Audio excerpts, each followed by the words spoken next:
Next आपके पास जो fourth सब स्पेस है, इसको हम लेफ्ट नल स्पेस का नाम देते हैं जी। इसकी डेफिनेशन ये होगी, the solution space of the homogeneous system of equations A transpose X is equal to 0। मतलब नल स्पेस के लिए आप A को X के साथ मल्टीप्लाई करवा के जो सिस्टम बनेगा उसका सॉल्यूशन लेंगे, लेकिन लेफ्ट नल स्पेस के लिए पहले आपको A का ट्रांसपोज लेना पड़ेगा, उसके बाद आप इस सिस्टम का सॉल्यूशन फाइंड आउट करेंगे। It is denoted by null space of A transpose. Left null space of A is the subspace of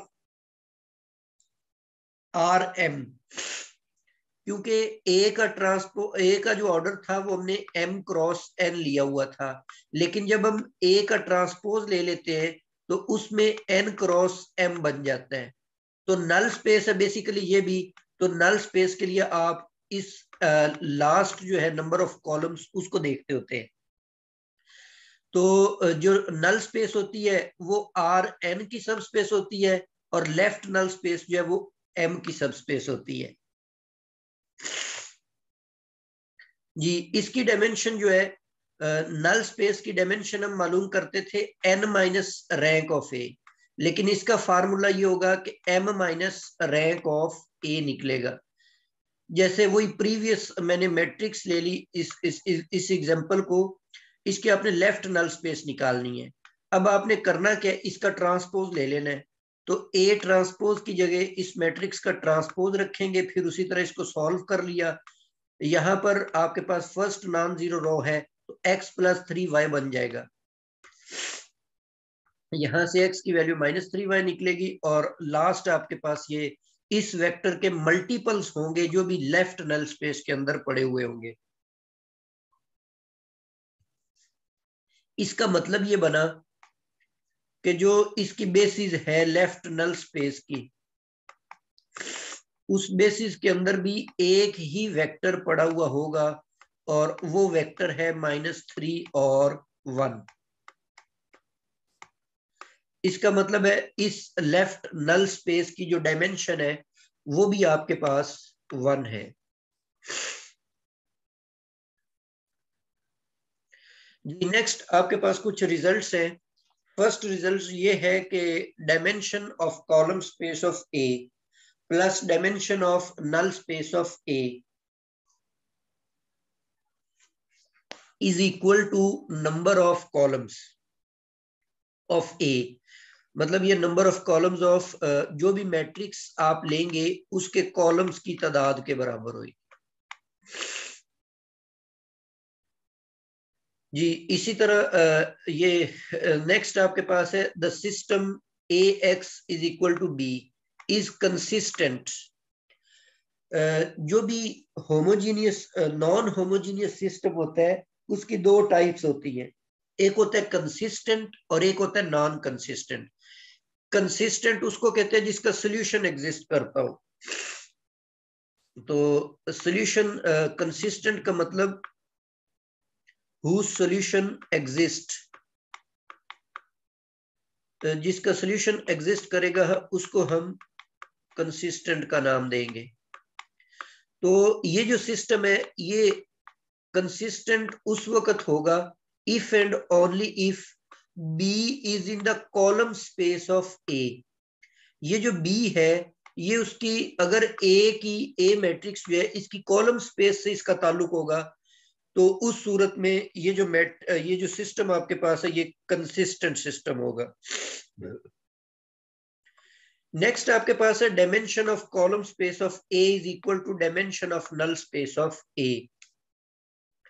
column space और नल स्पेस की जो सॉरी यहाँ पर नल नहीं रॉ स्पेस लिखना था, यहाँ पे रॉ स्पेस आएगा कि कॉलम स्पेस और रॉ स्पेस इन दोनों की डायमेंशन जो होती है वो सेम होती है। ये हमने प्रीवियस मैंने आपको एग्जांपल भी दिखा दी। अच्छा, इसी तरह नेक्स्ट यहाँ पर रैंक जो है, रैंक की डेफिनेशन हम देख चुके हैं कि बेसिकली जो रॉ स्पेस या कॉलम स्पेस की डायमेंशन होती है उसी को हम रैंक का नाम देते हैं। प्रीवियस जो दोनों हमने रॉ स्पेस पढ़ी है तो उसकी डायमेंशन में भी मैंने लिखा कि रॉ स्पेस की जो डायमेंशन होती है बेसिकली वो रैंक कहलाती है, और इसी तरह कॉलम स्पेस की भी जो डायमेंशन है वो रैंक ही होता है। इसी तरह ये तो रैंक तो हो गया कि rank is equal to dimension of column space और रॉ स्पेस, इन दोनों को हम रैंक का नाम देते हैं।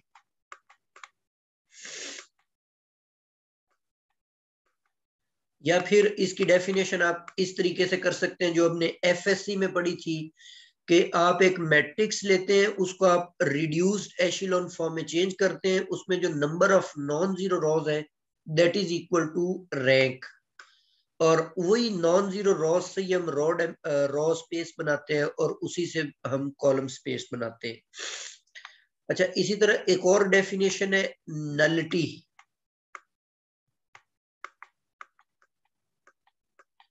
जी, नलिटी से क्या मुराद है? नलिटी से मुराद ये है डायमेंशन ऑफ नल स्पेस।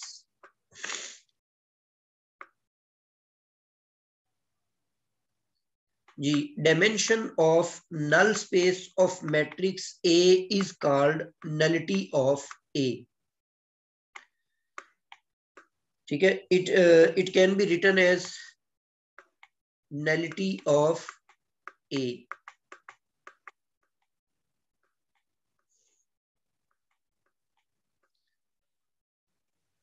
और एक और रिजल्ट है यहाँ पे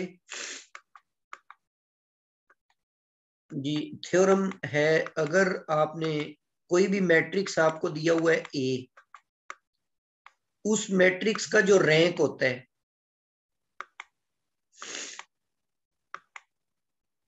रैंक ऑफ मैट्रिक्स ए, ये इक्वल होता है rank of matrix A transpose. मतलब किसी भी मैट्रिक्स का जब आप रैंक फाइंड आउट करते हैं वो उसकी ट्रांसपोज मैट्रिक्स के रैंक के इक्वल हुआ करता है। ठीक है, ये रिजल्ट। और इसी तरह एक और रिजल्ट है, ये जो ऊपर हमने डायमेंशन लिखी हुई, ये जो फर्स्ट थ्योरम लिखा हुआ है, इसी फर्स्ट थ्योरम को एक और तरीके से भी आप राइट कर सकते हैं। ये ऑब्जेक्टिव पॉइंट ऑफ व्यू के लिए आपको ये रिजल्ट्स बता रहा हूं कि फर्स्ट जो थ्योरम है उसको रीराइट करके डायमेंशन ऑफ कॉलम स्पेस को आप रैंक की सूरत में भी राइट कर सकते हैं। तो इसीलिए फर्स्ट थ्योरम को आप रीराइट करके यूं भी लिख सकते हैं कि रैंक ऑफ ए और plus dimension of null space of A का मतलब nullity of A, nullity of A is equal to number of columns. ठीक है, और हमने मैट्रिक्स का ऑर्डर स्टार्ट में ही m क्रॉस n लेके चल रहे थे, तो इसलिए यहां पर आप n लिख सकते हैं। तो फर्स्ट थ्योरम को रीराइट करके आप इस तरीके से भी राइट कर सकते हैं। अच्छा, इसी थ्योरम की एप्लीकेशन में एक एग्जांपल है कि अगर मिसाल के तौर पे आपने किसी मैट्रिक्स ए की नलिटी फाइंड आउट करनी है, find the nullity of matrix ए, ये नलिटी आपने फाइंड आउट करनी है जबकि ए हमें एक मैट्रिक्स दी हुई है और इस मैट्रिक्स का जो ऑर्डर है वो आपके पास है 5/7, 5x7 इसका ऑर्डर है, और इसका जो रैंक है वो भी हमें दिया हुआ है। अगर मैट्रिक्स ए का रैंक जो है वो आपके पास rank of A is equal to 5 हो और मैट्रिक्स का जो ऑर्डर है वो 5x7 हो, तो फिर आप उसकी नलिटी के बारे में बताएं। अब यहां पर जो नंबर ऑफ कॉलम्स हैं वो आपको 7 दिए गए हैं और रैंक उसका 5 दिया हुआ है। अब ये वाला थ्योरम अगर आप इस्तेमाल करते हैं तो मैट्रिक्स का रैंक जो है वो 5 है, प्लस इसके अंदर आप नलिटी जो है उसको ऐड कर दें, तो nullity of A is equal to 7। तो 5 को माइनस कर दें तो यहां से नलिटी ऑफ ए आपके पास 2 निकल आएगी। तो ये भी मल्टीपल चॉइस क्वेश्चंस के लिए बेसिकली थ्योरम्स की स्टेटमेंट्स भी आ जाती होती हैं और इनकी एप्लीकेशंस भी आ जाती हैं, तो इसलिए ये रिजल्ट्स जो है इनको याद रखना जरूरी है। तो इस केस में नलिटी आपके पास 2 निकल आएगी। अच्छा, एक लास्ट इसमें रिजल्ट ये भी है कि रैंक की जो मैक्सिमम वैल्यू होती है वो कहां तक लाई कर रही होती है। तो इनमें से जो रैंक होता है, मैट्रिक्स का जो रैंक होता है उसकी जो वैल्यू होती है m और n, इन दोनों में से जो मिनिमम होता है, मतलब मैं इस तरह से लिख देता हूं कि एक मैट्रिक्स का ऑर्डर m क्रॉस n है। मैट्रिक्स का ऑर्डर हमारे पास m क्रॉस n है, मतलब m उसमें नंबर ऑफ रोज हैं और n उसमें नंबर ऑफ कॉलम्स हैं। तो उस मैट्रिक्स का जो रैंक होगा, rank of a, that will be less or equal to minimum of m and n। मतलब उसकी जो नंबर ऑफ रोज और नंबर ऑफ कॉलम्स हैं उनमें से जो स्मॉलेस्ट है ये रैंक उससे भी स्मॉलर होता है, मतलब इक्वल भी हो सकता है उसके और उससे स्मॉलर भी हो सकता है। तो ये रिजल्ट भी आपने याद रखना है। यहां तक हमारा आज का लेक्चर जो ये कंप्लीट हो गया है। तो इसमें से आप कोई क्वेश्चन पूछना चाहते हैं?